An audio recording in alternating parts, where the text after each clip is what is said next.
प्रणाम प्रभु जी। हाँ जी, प्रणाम। प्रभु जी, है तो क्वेश्चन बहुत माइनर सा, पर ये ऐसा है कि जैसे कौरवों ने सभी पांडवों के साथ बहुत ज्यादा दुर्व्यवहार किया, उनका सब कुछ छीन लिया, सारी संपत्ति जो उन्होंने बाद में भी अपनी राजधानी बनाई थी इंद्रप्रस्थ, उसको भी उन्होंने छीन लिया धोखे से, जुए में। लाक्षागृह में भी उनको मारने की योजना बनाई, वो शुक्र है कि वो विदुर की नीति से बच गए। मतलब इतना वो था, उनके बीच में वैमनस्य था। फिर हम्म, वो युद्ध के अंदर, यानी अर्जुन की हमसे तो कहीं ज्यादा उच्च उच्च अवस्था रही होगी प्रभु जी। हम तो एक हाँ जी। सामान्य जीव हैं आज के। हम्म, तो वो वहां पे ऐसे मोहग्रस्त कैसे हो गया जा करके, वो उनको देख करके वो ऐसे मोहित क्यों हुआ प्रभु जी ये? देखो, वो योद्धा था, बराबर है, लेकिन अज्ञानी था ना। वो कृष्ण के लेवल जितना नहीं था, ये तो मतलब है सात्विक था। जी। तो कैसा है कि सात्विक, लेकिन जन्म तो लिया था राजघराने में, है ना। जी। था भीतर से साधु के जैसा गुण वाला, जी। आध्यात्मिक था, लेकिन संजोग वशात इनके बीच में था ना। जी प्रभु जी। तो वैसा है कि ठीक है, जाने दो, छोड़ दो, अपने ही है, क्या मचपच। आप समझ रहे हो? जी। ये वैसा है, उस प्रकार की प्रकृति वाला। तो पर अगर झंझट में नहीं साधु। फंसना है, जाता है तो जाने दो। साधु जैसे मतलब गुण की शुरुआत होती है ना, जी। जी। सात्विकता वाला है, तो इसको मोह का नाम दे दिया जी। कि ये सब मेरे हैं, पाल पोस के बड़ा किया था, इनको मैं कैसे मार दूं, सबके साथ में खेला हो, है ना, ये सारा कुछ। जी तो प्रभु। इसमें आप क्या कहना चाहते हैं? बस ये कहना चाहता था जी कि जिसके सामने ये सब घटनाएं हों, इतनी वो द्रौपदी वाला जो सीन है वो भी याद कर रहेगा, वो कैसे भुला सकता है प्रभु जी? एक अगर योद्धा ही है या साधु वृत्ति का भी है बेशक, वो इतना मोहग्रस्त कैसे हो सकता है कि वो अपना जो मूल स्वभाव है उसका युद्ध करना, उसी को छोड़ दे, वो धनुष छोड़ करके? ये होता है क्योंकि जो वैर का भाव है ना, वो उस पर हावी नहीं है। थोड़ी समझ और बची है, इसको मार के क्या मिलेगा, है ना। और जी। इतना सारा कुछ संहार करके मैं राज्य नहीं लेना चाहता। मतलब थोड़ा त्याग वाला है, थोड़ा सात्विक है, थोड़ा समझदार है, वैर भाव इतना है नहीं, थोड़ा बहुत है ना। यानी वो जो गुण है ना, उसमें ज्यादा है दोष की जगह पर। जी। तो ऐसा है। और किसी का कोई प्रश्न है तो बताइए। प्रभु जी प्रणाम। हाँ जी, प्रणाम। प्रभु जी, ये जो ये महाभारत का जो युद्ध हुआ था, ये सब प्री डिफाइंड था, मतलब पहले से ही था क्या ये सब लीला? क्या बोल रहे हो? ये जो मतलब महाभारत का युद्ध हुआ या मतलब राम रावण जी का युद्ध हुआ, ये सब प्री डिफाइंड था, पहले से ही था ये सब, मतलब निश्चित? नहीं, यहाँ पर कुछ भी निश्चित नहीं है, हम्म। सिर्फ मृत्यु निश्चित हम्म। है ना। क्योंकि सारे निर्णय जो है ना, स्वतंत्रता से लिए गए होते हैं। हम्म।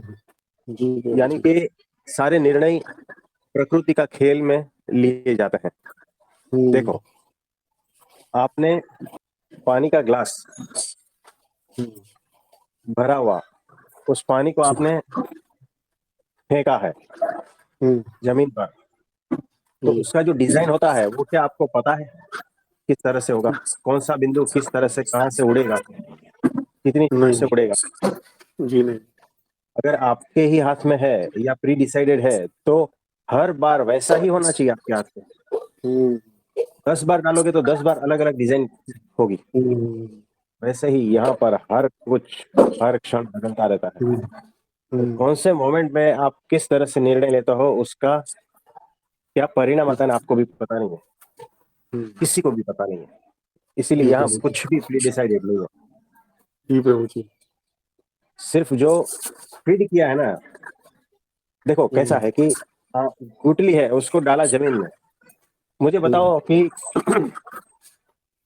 वो जो है डाली या ये जो भी है, वो किस तरह से शेप में, किस तरह से आगे बढ़ेगी, कुछ पता नहीं प्रभु जी। है ना। बहुत सारी भिन्नता है उसमें। हम्म। हर गुठली में से जो पौधा निकलता है बहुत भिन्नता है। जी प्रभु शुरुआत जी। में एक जैसा दिखता है, लेकिन जैसे जैसे फेरी फेरी बढ़ती है, हम्म, डालियां, पत्ते, ये वो सब कुछ बहुत विविधता दिखाई देती है।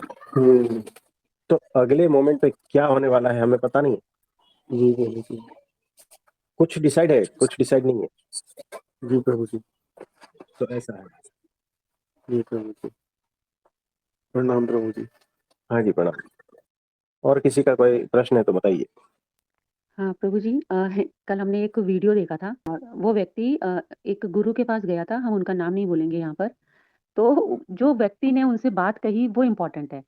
वो कहता है उनसे कि मैंने कम से कम 85 लाख बार एक पर्टिकुलर मंत्र का जाप किया है। इतनी बार मैंने गायत्री मंत्र का जाप किया है। इतनी बार मतलब इतने लाख बार गायत्री मंत्र का जाप किया है। इतनी बार मैंने रामायण पढ़ी है संपुट लगा के, मानी एक दोहे का आगे पीछे लगा लगा के संपुट लगा के। इतनी बार मैंने रामायण पाठ भी किया, फिर भी भगवान मेरी पुकार क्यों नहीं सुनते? मैंने भगवान को कहा मुझे बीवी दे दो, वो मुझे बीवी दे ही नहीं रहे। और वो गुरुजी के सामने ये प्रश्न रख रहा था। प्रश्न तो उसका वाकई उसके जीवन के प्राणों का प्रश्न था वो। परंतु हाँ प्रभु जी, जी, सोचने वाली बात तो यहाँ पर ये थी कि इतनी कठिन तपस्या की, इतने लाख बार मंत्र जाप करना हाँ, आसान काम नहीं था। कितनी निष्ठा के साथ किया होगा। बराबर। कंसिस्टेंसी उसकी कितनी जबरदस्त है प्रभु जी, कि वो इतनी लाख बार जाप कर पाया, इतना सब कुछ कर पाया। परंतु उतना करने के पीछे भी इच्छा, वही सांसारिक इच्छा। हाँ, होता है। तो सुनो, इससे दूसरी एक बात समझ में आती है कि इतनी तपश्चर्या करने के बाद भी संसार की एक चीज नहीं मिलती, और अक्षर ब्रह्म गुरु हमें आसानी से मिल गए। ये हमारी कोई औकात ही नहीं है ना। जी, मतलब इतना मंत्र जाप ये वो सब कुछ करके एक ठीक ठाक इंसान अपनी जिंदगी में नहीं आता, है ना। और यहाँ पर तो जो है अक्षर ब्रह्म सत्पुरुष के भीतर परब्रह्म परमात्मा प्रकट, वो हमारी जिंदगी में आ गए। तो क्या लगता है आपको, ये साधन साध्य नहीं है, कृपा साध्य है। यानी सिर्फ कृपा से आए हैं, अपने बलबूते पे नहीं है। हमारी कोई साधना नहीं, कोई साधन नहीं है, याद रखना। तो वो मिले हैं हमें, इसीलिए वैल्यू नहीं है। अब ये जो भाई है और कुछ लाख मंत्र जाप ये वो सब कुछ करे, अनुष्ठान करे और होम हवन वगैरह करे, और बाद में मिले ना, तो फिर उसको वैल्यू रहती है कि इतना सब कुछ करने के बाद में मिला, है ना। जी, और जो आसानी से मिल जाता है तो उसका कोई वैल्यू नहीं रहता है, क्योंकि हमें उसकी प्यास थोड़ी थी, हमें यूं ही अचानक ऐसे मिल गए। तो ऐसा है। अच्छी बात है। आज के लिए इतना ठीक है।